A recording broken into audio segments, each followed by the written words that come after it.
Okay, sorry about that, guys. A bit of a technology snafu. The end of that last video apparently got cut off. So this is part two. I'm not sure where I got to, but hopefully I'm picking it up roughly where I left off. I think I'd covered 8th place, which was Hatch United manager Neil Hatch, and I was running through the Manager of the Month winners. August was Mark Benwell, September was Ian Sands, Darren Ravel was October, Steve Holmes was November, Chris Hoxby was December, Sarah Simons was January, Alexi Lagos was February, Nikki Saunders was March, James Appley was June. £15 goes to all of those Manager of the Month winners. And the final Manager of the Month winner was the Manager of the Month for July. In third place, 293 points, Steve Holmes, manager of Arden Diamonds. In second place, 295 points, that was Ostrich Bar Stewards manager Steve Maloney. And the Manager of the Month for July winner was Thames Ironworks FC manager Darren Ravel, 369 points. There's Darren celebrating there with his sisters and yours truly. They are the Manager of the Month winners. Some of those managers have used their £15 entry fee to pay for their £15 winnings to pay for next season's entry fee. For those of you that haven't, £15 will be coming your way. So 7th place, 1 weekly win. They were as high as 4th. They were as low as 10th. Joint third highest goal scorer with 99 goals. A highest weekly total of 82 points. 1,683 points was how they finished. Greece Lightning's Alexi Lagos. There he is, right way back when, and even way back then, Megan Hoxby has got a beady eye on him. But well done, Alexi. I think 7th was where you finished last season. I know you're a former FFFL champion, but you've been steadily getting worse every season. Maybe you found your level, buddy. 6th place, the joint third highest weekly wins with 3. They were as high as 4th. They were as low as 20th. 90 goals. A highest weekly total of 106 points. They finished the season on 1,689 points. Sarah Simons, Poppy's Players Manager, a really good effort in her debut season, and Sarah is delighted. Well done, Sarah. 5th place, joint third highest weekly winner with 3 weekly wins. They were as high as 3rd. They were as low as 11th. 87 goals. A highest weekly total of 85 points. 1,696 points was where they finished. This is their highest ever finish in the Family Fantasy Football League. Legends 23 manager Nikki Saunders, and she's delighted with her best ever finish. Well done, Nikki. So that leaves us with 4 managers. Arden Diamonds manager Steve Holmes, Jimmy S's manager James Appley, Ted and Sam Junior's manager Ian Sands, and Thames Ironworks FC manager Darren Ravel. They are the top 4. In what order, we don't yet know, unless this part of the video was included in the live stream, and then you do know. But for those of you that are watching this after, you definitely don't know. They are the top 4. In what order, we don't know yet. But before I reveal the top 4, we have the small matter of the 2020 Family Fantasy Football League Cup. The final was contested between yours truly, Chairman's Choice, bidding to become the first manager ever to win 4 Family Fantasy Football League Cups. Currently hold the record jointly with Gobi Desert Canoe Club. We've both won it 3 times. And I was up against debut manager Sarah Simons and her Poppy's Players, competing in her first ever final. Sarah did take her husband Paul's team to the final last year, but this is her first full debut season, and she took her team to the final. The winner, as well as getting £60, wins the coveted Family Fantasy Football League Cup. There it is.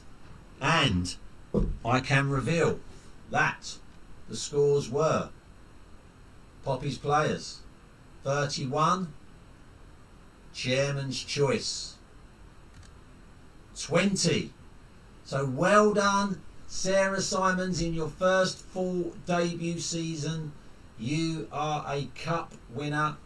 You live fairly local. Actually, I don't know that you live fairly local. I think you live fairly local, but your sister definitely lives local. So even in these COVID-19 restrictions, I will find a way of getting that trophy to you so you can display it proudly on your mantelpiece. Well done, Sarah. So, fourth place. The one position nobody wants to finish in. The position that is just outside the prize money. And in fourth, they were as low as sixth. So they spent the whole season in the top six. They were the only manager to spend the whole season in the top six. And they still finished agonisingly outside the prize money places. They were as high as top. 69 goals. 2 weekly wins. A highest weekly total of 105 points. 1,779 points. They were just 4 points behind third place. This is their highest finish since 2012. There has been a bit of a gap in that time. But returning manager Ian Sands, Ted and Sam Juniors, finishes fourth. Bad luck, Mr. Sands. So third place, £30 going to the third place manager. They scored 80 goals. They were as high as second. They were as low as 11th. They were the highest weekly winner with 6 weekly wins. They scored a highest weekly total of 102 points. 1,783 points, just 12 behind second place. This is their highest finish since 2017. It's James Appley's Jimmy S's under 11, and James, a former FFFL champion, has decided to leave the Family Fantasy Football League. But that doesn't mean we have one less former champion next season, because a former champion is returning next season. The Big Knobs manager Simon Hoxby rejoins the Family Fantasy Football League next season, so we will have the same number of champions competing next season. But James, £30 on its way to you, along with the other prize money that you've won. Well done, buddy. So then there were two. Arden Diamonds manager Steve Holmes and Thames Ironworks FC manager Darren Ravel. One of them looks like you'd want to stroke them. The other one looks like they've had a stroke. You decide which is which. Darren is the defending champion and he's bidding to join the treble winners. Currently, myself, Neil Hatch, Wayne Robinson and Steve Holmes have won the Family Fantasy Football League Championship 3 times. Darren has won it twice. He was hoping to become the third winner of the family, to be a 3-time winner of the Family Fantasy Football League. And Steve Holmes was hoping to become the first ever 4-time winner of the Family Fantasy Football League. And now I'm going to reveal, after I've built the tension a little bit more, and I've already done this bit once, but it got cut off, so I'm trying to recreate the tension that I created earlier. But those of you that didn't watch it live, this will all be new to you. And maybe those of you that did watch it live, this will be new to you, because I don't know at what point it cut off. But anyway, before I reveal the winner, let's build the tension.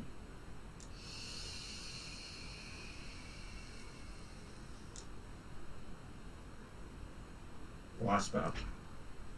So, who has won the 2020 Family Fantasy Football League? Well, I can tell you that Steve Holmes got 2 weekly wins. Darren Ravel got 5. Steve Holmes was as low as 15th. Darren Ravel was as low as 9th. Steve Holmes spent a big portion of the season on the top of the table. Darren Ravel spent a fair bit of the season on the top of the table as well. Steve Holmes scored 88 goals. Darren Ravel scored 71 goals. Steve Holmes was the third highest weekly total scorer with 119. Darren Ravel registered the highest weekly total of the season with 149 points. But who got the most points? Well, Steve Holmes scored 1,855. Darren Ravel scored 1,795. So Darren Ravel is this year's runner-up. £50 to you, Darren. Steve Holmes becomes the first ever 4 times Family Fantasy Football League champion. He's been the #1 rated manager for as long as I can remember, since about 2003. Steve Holmes, congratulations, £100 on its way to you, buddy. And Darren Ravel's got the trophy. Darren doesn't live local. You definitely don't live local, Steve. So I doubt we're going to be able to get the trophy to you, but £100 is coming your way anyway, and you have the honour of being the first ever man to win the Family Fantasy Football League on 4 occasions. So next up, confirmation of the first ever manager of the season. And that question has been perplexing you all for weeks, if not months. Who the fuck is that? It is a Family Fantasy Football League manager, and it's been worth 10 Manager of the Season points for a while. And remember, before today, the manager at the top of the table was on 7 Manager of the Season points. So get that right and you go top of the Manager of the Season table. The guesses this week's one manager guessed Henry Irvine. Lots of managers guessed Megan Hoxby. Other managers guessed other people. I can't remember what those guesses were. But basically, nobody got it right. Nobody gets those 10 Manager of the Season points. And the answer was, and there was a clue in part 1 of this video, because the answer was the Appleys United manager, Marie Appley. It was a picture of Marie all along. So no one got those 10 Manager of the Season points. But the Manager of the Season table isn't over, because at the start of the season, I gave every manager an opportunity to join the Predictor Challenge. You simply had to tell me who would finish first, second and third, who would win the cup, and who would win this wooden spoon. There were 5 Manager of the Season points for every prediction you got right. So in total, 25 Manager of the Season points on offer. 8 managers chose to join me in that Predictor Challenge, and here were their predictions. Now, unfortunately, Neil Hatch didn't get any of his predictions right. Darren Ravel didn't get any right either. Came close with Jimmy S's under-11s finishing runners-up, but Jimmy S's finished third. Wayne Robinson didn't get any right. Went close with Arden Diamonds finishing second, but Arden Diamonds, as we now know, won the league. And Lee Porter hit the post twice. He said Thames Ironworks would win the league. They came second. And he said Tensam Juniors would finish third, and they came fourth. But Jordan Williams correctly predicted that Thames Ironworks would finish runners-up, as did Joe Revell. I correctly predicted that Steve Holmes would win the league. Never bet against Homer. And John Tustin and Mark Benwell both predicted that Joseph Starling's gambit of an all Newcastle United side wouldn't pay off and Joe would win the wooden spoon, and he did. So all of those correct predictions gets each of those managers 5 points, and it means the final Manager of the Season table looks like this. And so the first ever Family Fantasy Football League Manager of the Season is Mark Benwell. It's kind of nice that the prize is going to someone who's been in every season of the Family Fantasy Football League. And Mark is a big supporter of the Family Fantasy Football League and the banter in the boxes. And if you're sitting here watching this thinking, what the hell is this Manager of the Season all about? Then you've not been paying attention. The Manager of the Season table is included in the weekly updates that go out. There's a Manager of the Season tab on those updates, and we talk about the Manager of the Season in every banter in the box throughout the season, and there have been 21 of them before this video. There's been 21 banter in the boxes, and we give Manager of the Season points for answering the quiz questions or for coming up with a quote of the week, and a whole host of other reasons. And well, there you go. Mark Benwell is the Manager of the Season for 2020, the first ever Manager of the Season. Good effort from Joe Hoxby, finishing second with 7 Manager of the Season points. Joint third with John Tustin and Jordan Williams, who both scored 6. But a free tactical gambit for Mark to use next season. Now, the Manager of the Season for next season has already started. Those of you that took part in the poll that's been running on the Family Fantasy Football League Facebook channel have already earned yourselves a point. And debut manager Ray Porter has already got 2 Manager of the Season points because he won the poll as to who was the best looking poulter. And those of you that have been watching both parts 1 and 2 of this end of the season presentation awards have had opportunities to pick up 3 Manager of the Season points. And I know that several of you have done that, so those of you that have got 3 points for watching this end of season presentation awards parts 1 and 2, you would have picked up 3 Manager of the Season points, so you'll all be joint top of that Manager of the Season table. The season starts, believe it or not, on the 29th of August with the Community Shield. Chelsea against Liverpool. Lord knows what teams they'll put out, probably youth teams because they've had no rest, and so anyone who picks Chelsea and Liverpool players might start the season on minus points, but hey ho. You have until the 9 PM on the 10th of September to submit your team. 5 managers have so far submitted a team, and Mark Benwell's initial 2 efforts were invalid, but he has now made his entry valid. There is no need to leave it till the last minute. You can change your team as many times as you like up until 9 PM on Thursday the 10th of September. If you enter your team at 1 second past 9 PM on Thursday the 10th of September or later than that, you will have a team allocated to you as detailed in the rules. And as I said on a recent email update, FFL HQ will be closed between the 7th of September and the 11th of September. I'm taking the FFL Chancellor away for a romantic break. So if you want the comfort of having your team checked before the season starts, you need to submit it by the 6th of September. If you're not worried about having it checked, then you have until 9 PM on Thursday the 10th of September. But if your team is subsequently found to be invalid on the 11th of September, it will be made valid as detailed in those rules. If you don't know what I mean by it will be made valid, or you will be allocated a team if it's invalid, then you need to read those rules. Okay? But like I say, no need to leave it until the last minute.